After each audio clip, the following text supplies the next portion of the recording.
그리고 요한계시록을 기록했는데 12명의 제자 중에 나이가 가장 어렸다고 합니다. 그리고 12제자 중에 사랑을 가장 많이 받았다, 그런 이야기가 있는데, 예수님과 관계가 사랑을 받고 예수님의 관계가 이렇게 나이가 어렸지만 관심을 많이 받고 그렇게 성장한 사람이라고 보는 겁니다. 예수님이 부활했죠. 며칠 만에 부활했죠? 3일 만에 부활했습니다. 이 땅에서 부활하시고 난 다음에 며칠 있다가 하늘에 승천했죠? 며칠 있다가 40일이라고 그래요. 40일. 가르쳐 드릴게요. 40일 있다가 하늘나라로 승천했습니다. 그런데 예수님은 하늘에 올라갔지만 예수님의 제자들은 이 땅에 남아 있었습니다. 그 중에 사도 요한도 남아 있었습니다. 그래서 사도 요한은 예수님은 천국에 갔지만 그 예수님의 사역에 동참을 하게 됩니다. 그래서 예수님이 땅에 했던 그 일들을 사도 요한과 제자들이 그 예수님의 사역에 동참을 하면서 이렇게 성경은 우리에게 기록하고 있습니다. 9절에 보면 나 요한은 너희 형제요. 다 같이 다시 한번 읽어봅시다. 나 요한은 너희 형제요. 예수의 환난과 나라와 참음에 동참하는 자라. 하나님의 말씀과 예수의 증거를 인하여 반모라 하는 섬에 있었더니 하나님의 나라와 환난과 나라와 참음에 동참했다. 예수님은 하늘나라에 올라갔지만 남아있는 제자들과 또 그 남아있는 예수 믿는 모든 성도들은 예수님의 사역에 동참하는 자라고 그럴 때 저도 이 일에 동참하고 있고 여러분도 동참하는 줄로 믿습니다. 요한은 그렇게 이야기를 하고 있습니다. 그래서 이렇게 예수님의 사역에 동참하는 사람들을 뭐라고 이야기했느냐면 나 요한은 너희 형제요, 그런 동급을 말합니다. 너희라는 것은 요한계시록 1장 3절에 예언의 말씀을 읽고 듣고 지키는 자뿐 아니라 예수의 피로, 예수님을 믿어서 예수의 피로 구원받고 예수의 피로 이렇게 은혜를 받은, 용서받은 그런 모든 사람을 형제라는 단어를 쓰는 겁니다. 그래서 이 형제라는 단어는 자궁이라는 뜻을 가지고 있는데 한 자궁에서 태어난 사람을 형제라고 그렇게 말을 해요. 그러면 예수 그리스도의 피로 맺어진 형제들은 모두가 예수님은 하늘에 올라갔지만 이 땅에 남아 있으면서 예수님의 사역에 동참을 하고 있고 앞으로 동참을 해야 되는 그런 상황이 있는데, 먼저는 뭐냐면 로마서 5장 9절에 보면 이렇게 성경은 말합니다. 한번 읽어봅시다. 그러면 이제 우리가 그의 피로 말미암아 의롭다 하심을 받았으니 더 그로 말미암아 진노하심에서 구원을 받을 것이니 라는 말을 해요. 여러분, 예수를 믿어서 형제가 되려면 예수의 피로 용서받아야 돼요. 용서받지 못하면 절대로 형제가 될 수 없습니다. 그러니까 예수의 피라는 한 자궁 안에서 우리가 용서받고 태어난 사람을 거듭난 사람이라고 그래요. 그러니까 형제가 되어서 예수님의 일에 동참하는 사람이 되려면 예수의 피가 나에게 어떤 역할을 했는가, 모든 불의에서 모든 죄에서 용서해 주시는 것이 예수님의 피인 줄로 믿습니다. 그래서 에베소 1장 7절에도 똑같은 그런 말씀을 하는데 한번 읽어보겠습니다. 우리는 그리스도 안에서 너희 은혜의 그의 은혜의 풍성함을 따라 그의 피로 말미암아 속량 곧 죄 사함을 받았느니라. 여러분의 죄는 용서받았습니다. 한번 따라합시다. 나는 용서받았다. 믿으시면 아멘. 여러분은 여러분의 죄를 여러분이 해결할 수 없어서, 여러분이 지연자인데도 불구하고 여러분이 해결할 수 없어서 예수를 믿어서 용서받는 줄로 믿습니다. 여러분이 앞으로도 지을 죄가 많고 앞으로도 지을 죄가 있을 텐데 그 죄도 여러분이 해결할 수 없으니까 십자가에서 피 흘려주신 예수 그리스도의 보혈을 믿음으로 용서받는 사람인 줄로 믿습니다. 그러므로 예수를 믿는 사람은 죄를 용서받기 위해서 예수를 믿는 거예요. 내가 죄인이라는 것이 우리 자신도 알지만 세상 모든 사람도 알고 하나님도 아는데 그 죄인이 예수를 믿어 죄 용서받기 위해서 나는 예수 믿습니다. 그러므로 사랑하는 성도 여러분, 예수를 믿으십니까? 그러면 죄 사함을 받았습니다. 따라합시다. 나는 죄 용서받았다. 할렐루야. 죄 용서받은 사람들이에요. 그래서 우리는 예수의 자녀들이 됐고, 이 사도 요한이 나 요한은 너희 형제라고 할 때에 요한과 함께 형제가 된 사람들입니다. 우리는 서로가 형제가 됐어요. 예수의 피로 말미암아 죄 사함을 받은 사람이기 때문에 우리는 형제가 되어진 겁니다. 그래서 사도 요한은 이 기록한 예언의 말씀을 함께 이렇게 지키고 듣고 복을 받은 자들 형제라고 말하면서 예수의 피로 다 용서받은 사람을 형제라고 볼 때 예수를 믿고 용서받았습니까? 예수님의 일에 참여하는 그런 사람들이 되기를 바랍니다. 예수님의 사역에 동참하시기를 바랍니다. 그게 바로 형제라는 거예요. 그래서 오늘 사도 요한은 형제들이 예수님을 믿고 예수님을 전하다가 환난을 당합니다. 그런 환난 속에서도 하나님의 나라를 이루는 겁니다. 참습니다. 이런 자를 예수님의 사역에 동참하는 자다. 예수님이 이 땅에서 환난 당했을 때, 이 땅에서 그런 중에도 하나님의 나라를 이루었을 때 그런 쪽에도 예수님이 참는 것처럼, 그래서 예수님을 생각하면서 나는 예수님의 사역을 동참하고 여러분도 예수님의 사역에 동참하는 자다. 그러면 사도 요한은 예수님이 마지막 십자가에 죽으실 때에 요한복음 19장 27절에 보면 그렇게 기록이 되어 있습니다. 예수님께서 요한에게 제자에게 말합니다. 내 어머니라 하신데 그때부터 그 제자가 자기 집에 모셨다는 말씀이 기록되어 있습니다. 십자가에서 예수님을 마지막에 보내면서 예수님이 어머니를 모셔야 될 그 일을 이제 사도 요한이 예수님의 어머니 마리아를 모시고 에베소 지방에 가보면 그 산골을 넘으면서 90이 넘은 이 요한이 쌀 부대를 메고 거기에서 마리아를 봉양했다는 그런 가이드 이야기 들은 적도 있습니다. 사랑하는 성도 여러분, 사도 요한에게 예수님이 요한에게 내 어머니라고 이렇게 말씀한 그것은 내 부모를 공경하라는 말과도 연결할 수가 있습니다. 오늘 여러분 연세가 많은 분을 잘 섬기고 여러분 육신의 부모를 잘 공경하시기를 바랍니다. 그게 예수님의 사역에 동참하는 자입니다. 비록 내 마음에 상처가 있고 많은 부분의 부모에게 혜택을 못 받은 자라 할지라도 예수님의 사역에 동참하는 사람은 내 어머니라.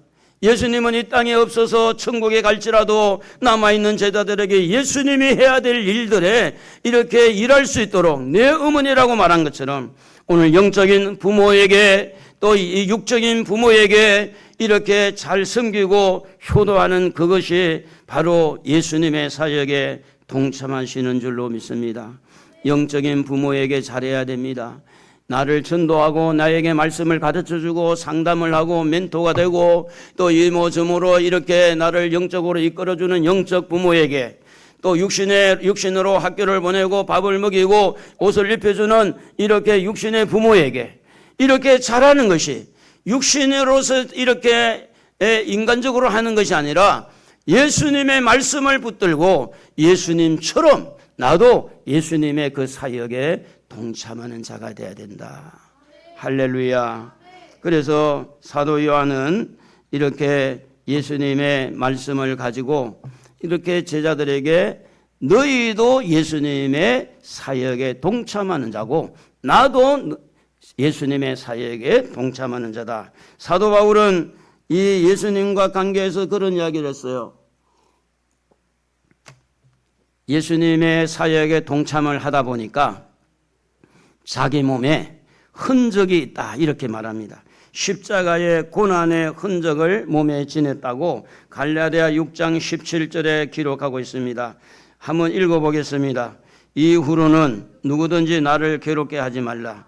내가 내 몸에 예수의 흔적을 가지 지니고 있느니라. 여러분, 예수의 피가 여러분의 죄를 용서한 흔적이 있습니다.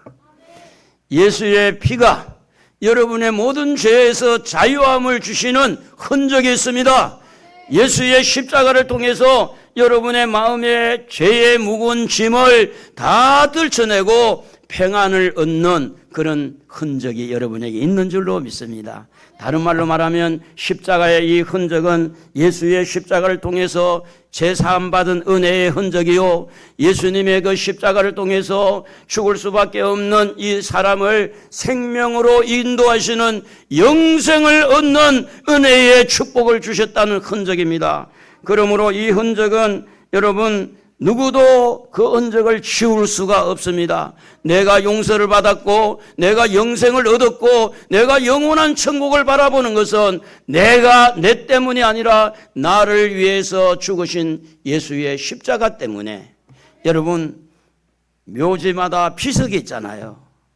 오랜 세월이 지나도 비석에 돌에다가 몇 년 며칠 누구누구는 이렇게 잡고 했다고 해낼 때 사실은 수십 년이 지나가도 돌에 파는 것은 잘 지워지지 않습니다. 그러나 그 돌에 파인 비석도 지진이 나고 이렇게 저렇게 하다 보면 사라지는 경우가 있지만, 오늘 여러분 마음에 새긴 예수의 흔적은, 마음에 받은 예수의 은혜는, 마음에 받은 그분의 축복은 여러분 누구도 여러분의 마음의 흔적을 지울 수 없는 줄로 믿습니다. 그러므로 예수의 흔적, 은혜의 흔적, 축복의 흔적, 이 흔적을 가지고 있는 자라야 예수님의 사역에 동참할 수가 있다는 겁니다. 아무나 예수님의 사역에 동참할 수가 없어요. 그러므로 사도 바울은 계속해서 그런 말을 합니다. 이 십자가를 놓고 그는 순간순간마다 올라오고 있는 세상적인 생각, 육신의 생각, 정욕의 생각, 이런 생각들 때문에 고린도전서 15장 31절에 보면 그는 날마다 죽는다고 그렇게 고백합니다. 한번 읽어보겠습니다. 형제들아, 내가 그리스도 예수 우리 주 안에서 가진 바 너희에 대한 나의 자랑을 두고 단언하노니 나는 날마다 죽노라. 한 번 죽으면 끝날 텐데 왜 날마다 죽을까요? 그렇게 은혜를 받았어요. 그렇게 예수의 흔적을 받았어요. 그럼에도 불구하고 세상적인 생각, 육적인 생각, 이 생각들이 계속해서 올라오는 거예요. 여러분, 신부들을 만나서 들어보세요. 신부들은요, 자기 서재에 고급 양주가 수두룩하답니다.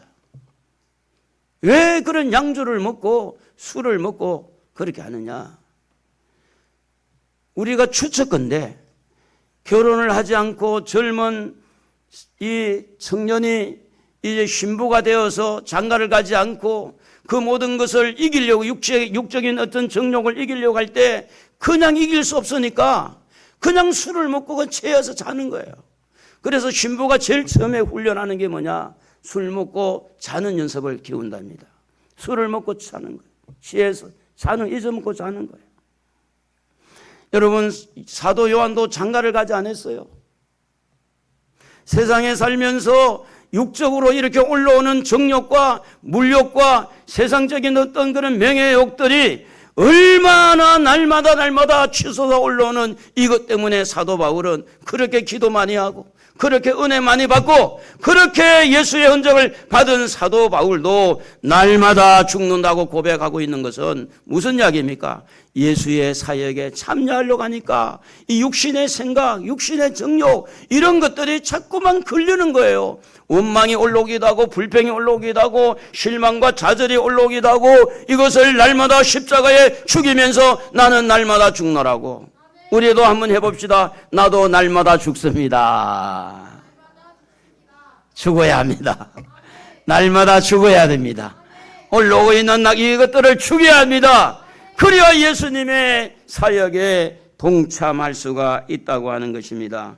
그래서 사도 바울은 자기 중심과 하나님 중심 때문에 고민을 하게 되죠. 그래서 사도 바울은 그런 고백을 합니다. 살아도 주를 위해서 살고 죽어도 주를 위해서 살자. 한번 해볼까요? 시작.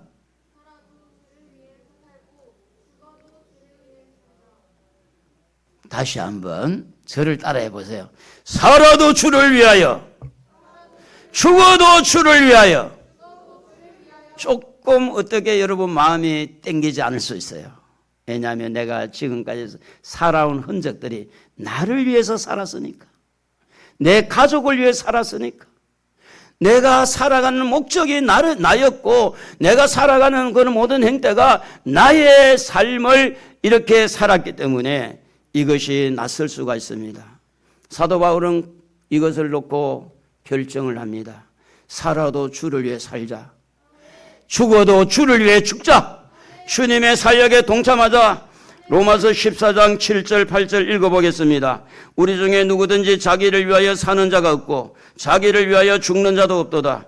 우리가 살아도 주를 위하여 살고 죽어도 주를 위하여 죽나니 그러므로 사나 죽으나 우리가 주의 것이로다. 그렇습니다. 주님의 고난에 동참하고 주님의 사역에 동참하다 보면 주님을 위해서 살아야 되겠고, 주님을 위해서 죽어야 되겠고, 주님 때문에 양보해야 되겠고, 주님 때문에 참아야 되고, 주님 때문에 내가 이때는 말을 해야 되고, 주님 때문에 내가 해야 되기 때문에, 그래서 가족 찬양 37장에 우리가 이 가사에 이 구절에 의거해서 가사를 지어가지고 찬양이 되어 있는데 우리 한번 불러보도록 하겠습니다. 가족 찬양 37장.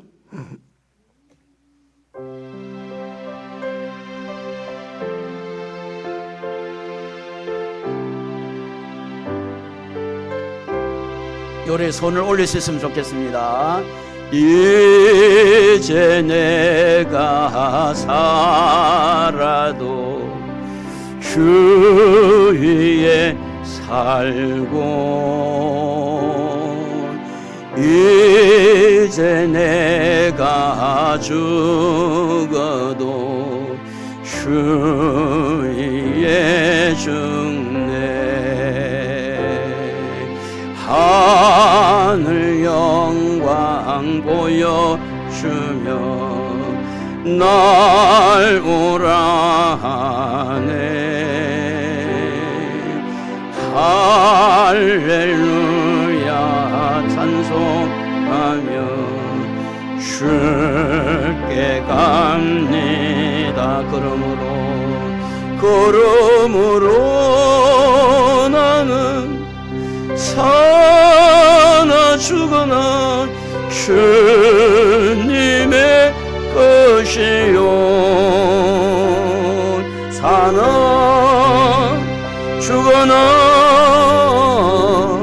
사나 죽으나 날 위해 피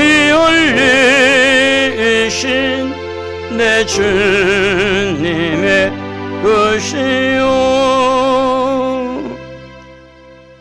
주님의 사역에 동참하는 사람들은 예수의 피로 제사함을 받고 구원의 확신을 가지고 천국의 소망을 가지고 너무 감격해서 이제는 주를 위해 살자, 이제 주를 위해 죽자, 이제 주님을 위해서 살자, 주님을 위해 죽자, 이런 고백을 가지고 있는 사람이 주님의 사역에 동참하는 것입니다.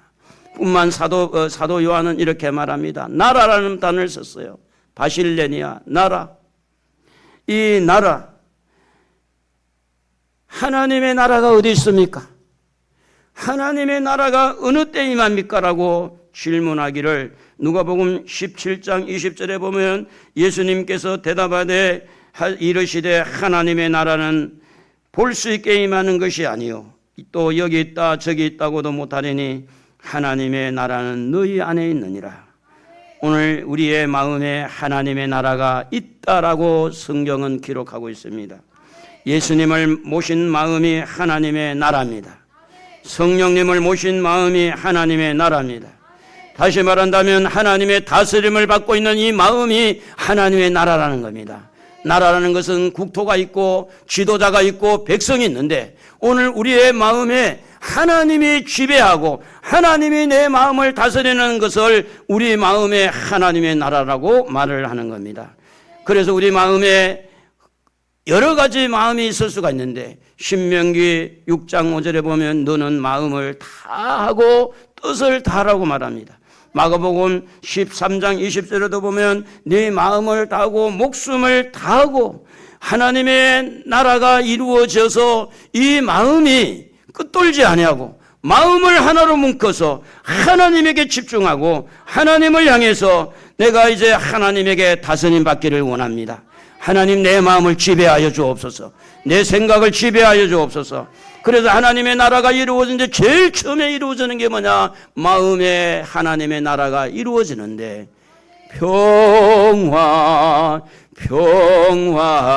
평화로다. 너희는 마음에 근심하지 말라. 하나님을 믿으니 또 나를 믿어라.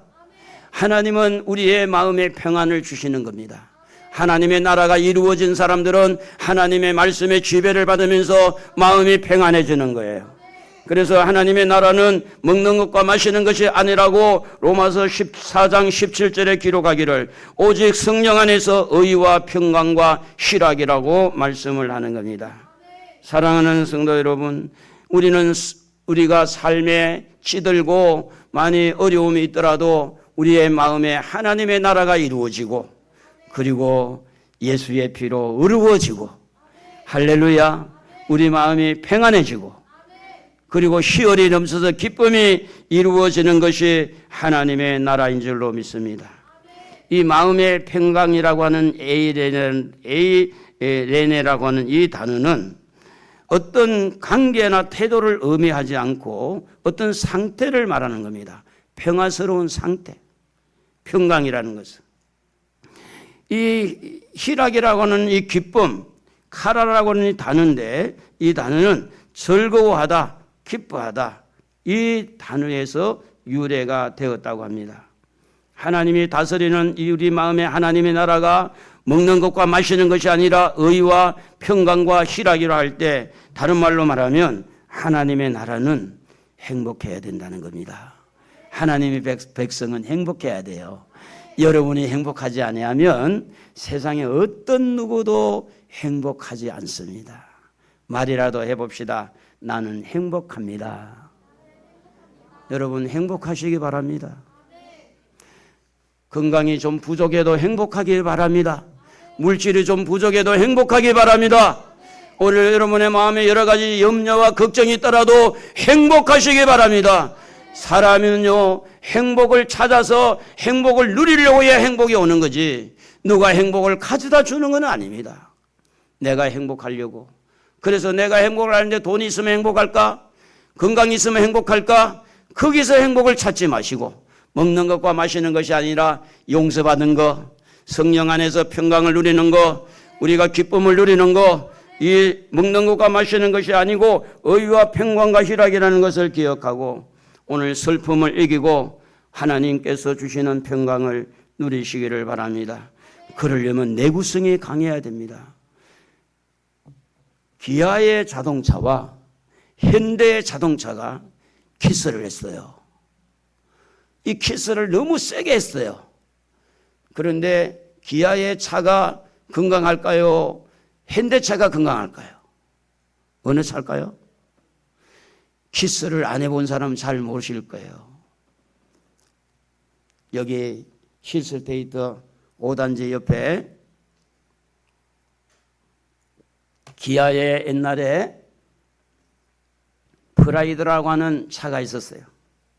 현대차하고 키스를 했는데, 프라이드는 아무렇지도 않는데 현대차가 푹 들어간 거예요. 왜 그럴까요? 기아차가 내구성이 좋습니다. 이런 이야기를 합니다. 현대차는 장사꾼의 차고 기아차는 그래도 튼튼하게 지어서 이렇게 차가 좀 무겁다, 그런 이야기를 합니다. 성도들이 살아가는 세상의 세판은 춥고 더움의 문제만 있는 게 아닙니다. 병들고 병약한 것만 있는 게 아닙니다. 온갖 세파가 우리를 향해서 몰아칠 때 내구성이 강한 자는 어떤 문제가 따라와도 하나님이 주신 평안, 하나님이 주신 이 기쁨을 빼앗기지 않습니다. 사랑하는 성도 여러분, 여러분은 하나님의 나라를 이루고 있는 하나님의 백성들입니다. 성령의 충만을 받고 말씀의 능력을 받아서 내구성이 강하여서 현대차보다 기아차가 튼튼하니까 마음이 좀 튼튼하기를 바랍니다. 그래서 성경은 이렇게 말합니다. 고린도전서 4장 20절에 보면 하나님의 나라는 말에 있는 것이 아니라 능력에 있다고 말을 하는 겁니다. 말만 이렇게 해가지고 하나님 나라를 이루는 게 아니에요. 능력이 있다는 것은 내구성입니다. 내구성. 내면의 세계. 끝으로 보기에는 다 죽을 것 같은데 속마음은 강한 거예요. 끝으로 볼 때는 아무 행복이 없을 것 같은데 속으로는 기뻐하는 거예요. 그래서 성경은 말합니다. 속사람이 강건해야 된다고.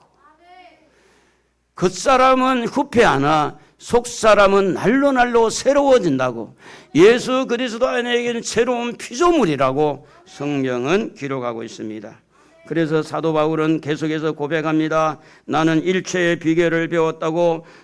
빌립보서 4장 12절에 지난주에 읽었던 말씀입니다만 한번 읽어보겠습니다.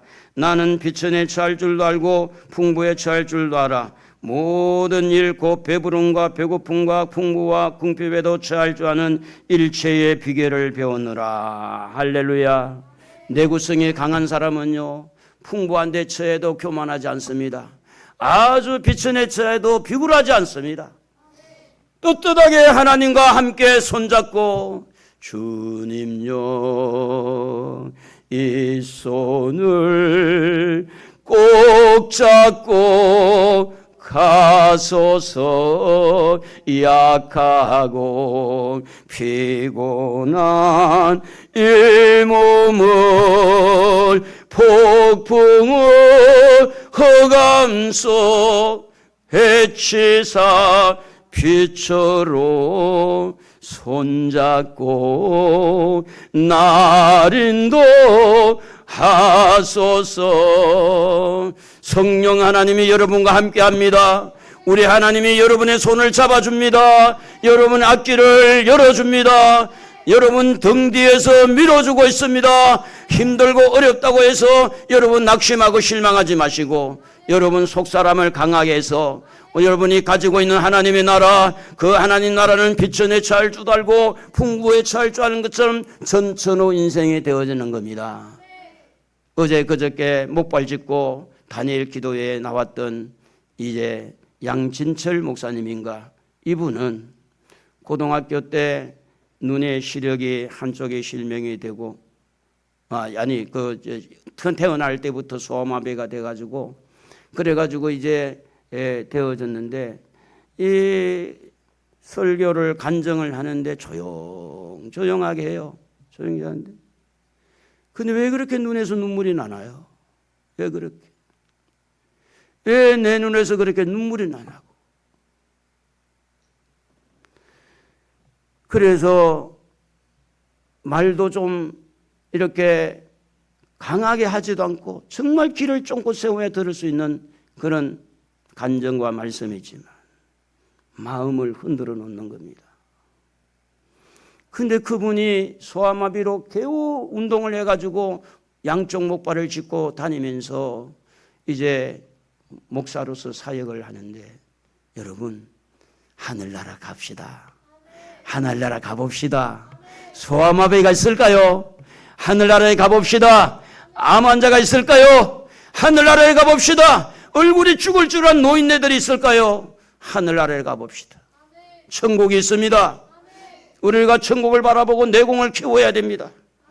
그래서 하나님의 나라는 우리의 마음의 나라만 이야기하는 게 아닙니다. 실제 하나님의 나라, 천년 왕국이 도래가 되고 무궁천국이 우리 앞에 다가올 텐데, 요한계시록 11장 15절을 같이 한번 읽어보겠습니다.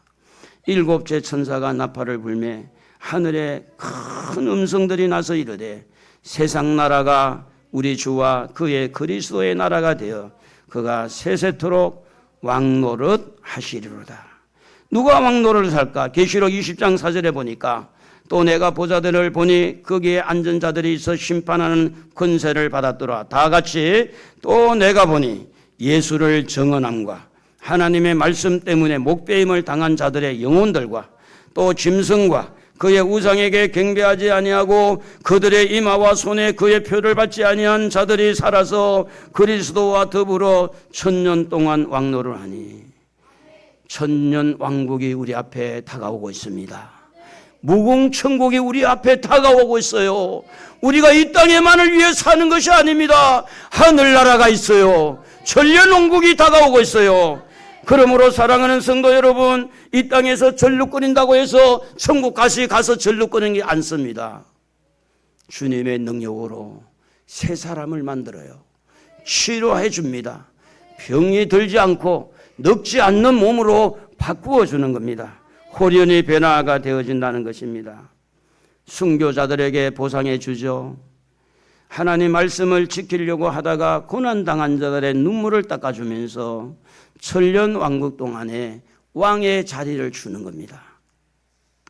우상을 멀리하고 짐승의 표를 거부하고 고난을 자처해서 어렵게 살아가면서 주를 바라보고 천국을 바라보고 사는 그들에게 왕의 자리로 보상을 해주는 거예요.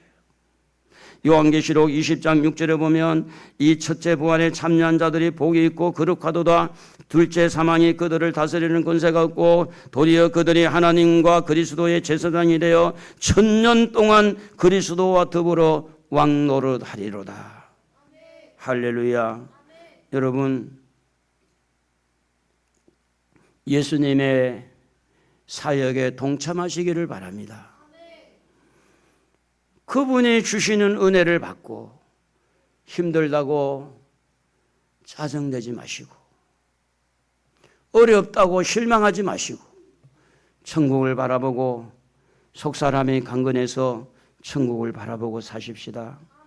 사도 요한은 예수님을 증언하고 예수님의 사역에 동참하다가 결국은 밤모섬이라는 곳에 유배를 당하게 됩니다. 오늘 본문 1장 2절에 보면 사도 요한은 이렇게 고백합니다. 하나님의 말씀과 예수 그리스도의 증거 곧 자기가 본 것을 증언하였느니라. 사명을 감당했다는 거죠. 예수님의 사역에 동참했다는 겁니다. 복음을 전했다는 겁니다. 성령의 인도를 받았다는 겁니다. 오직 사도행전 1장 8절에 오직 성령에 임하면 권능을 받고 예루살렘, 유다, 사마리아 땅끝까지 이르러 정인이 된다고 했잖아요. 그래서 이렇게 하니까 다가온 것은 뭐였느냐? 밤무섬에 유배당한 거예요. 예수님의 사역에 동참한다고 모든 것이 슬슬 풀리고 세상적인 것이 이렇게 이루어진다고 보면 안 된다는 겁니다.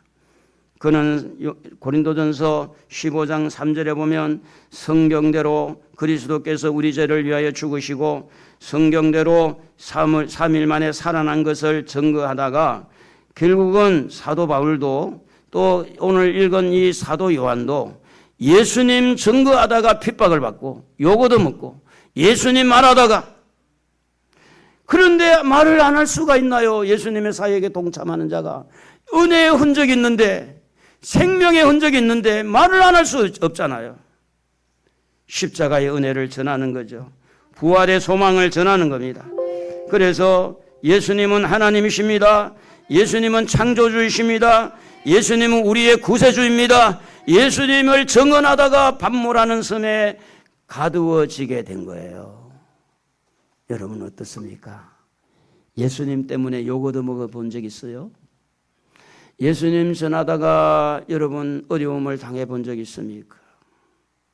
예수님 말하다가 핍박받은 적 있습니까? 예수님 전해야 돼요. 욕을 얻어먹어도 전해야 돼요. 우리는 예수님의 사역에 동참하는 사람입니다. 살리는 것은 영이니 육은 무익하다고. 내가 너희에게 이런 말은 영이요 생명이라고 말씀을 했어요. 그 말은 뭐냐면 오늘 사람을 살리는 것은 결국은 예수님 말씀입니다. 결국은 사람을 살리는 것은 영입니다. 사람을 살려서 영원한 천국에 들어가는 것은 이 땅에 살아남는 게 아니에요. 세상에서 우리가 죽어도 천국에 들어가는 것이 살리는 거예요. 사람은 언젠가는 죽을 거예요. 여러분도 죽습니다. 저도 죽습니다. 그 안에 예수님 재림하면 너무 감사하죠. 그러나 예수님의 재림이 늦어진다면 우리 모두는 죽음의 문을 열고 가야 돼요. 화장터에 가서 온몸이 불탈 겁니다. 그리고 뼈가 이렇게 앙상하게 좀 남은 거 그 절구에 찧어가지고 그걸 가지고 봉에 였든지 아니면 산에 뿌리든지 바다에 뿌려서 우리의 육체는 흙에서 와서 흙으로 돌아갑니다. 그러나 죽는 그 순간에 그 옛날에 개척회 시작할 때 그 유집사님 며느리하고 너무 사이가 안 좋았는데 목사님 며느리가 나를 너무 무해해요. 어떻게 해야 되죠? 눈물을 흘리면서 이야기하는 거예요. 그래서 제가 유집사님 오늘부터 며느리한테 가서 이야기하라고. 내가 잘못했다고. 그래서 이 집사님이 치매기가 약간 있었지만은 며느리한테 가서 무릎을 꿇고 며느리야 내가 미안하다. 내가 잘못했다. 그렇게 말을 하고 한 달 있다가 천국에 가시는데 아들 집사님이 조공아파트 거기 옆에 부동산을 하다가 이분이 은혜를 받고 늦게 신학을 해서 지금은 목사가 돼서 저쪽에 시흥 정왕동 쪽에 교회를 개척해서 지금 목사가 됐고 아들도 또 지금 목사가 된다고 하고 그런데 마지막에 하늘 가는 밝은 길이 찬양을 2절 하는데 천국으로 간 거예요. 가족들이 얼마나 고마움을 가지고 있는지. 그렇게 며느리하고 사이가 안 좋았는데 그거 다 풀고 그리고 그 며느리 장례식을 마치고 며느리 이야기를 들었어요.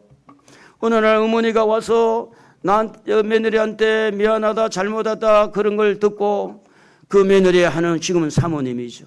그 며느리 하는 말이 이런 이야기를 했어요. 저한테. 목사님 그때부터 제가요 오늘이 마지막인 줄 알고 어머니를 모셨다고. 오늘이 마지막 날이라고. 그 날이 이제 한 달 정도 됐는데 여러분 이 땅에서는 치매도 있고 이 땅에서는 가족 간의 분장도 있고 이 땅에서 속상한 일이 있더라도 우리는 천국의 사람입니다. 풀고 가야 돼요. 하늘에서 매면 땅에서 매면 하늘에서 매이잖아요. 땅에서 매면 하늘에 매이잖아요. 땅에서 용서하지 아니하면 하늘에 용서 안 합니다.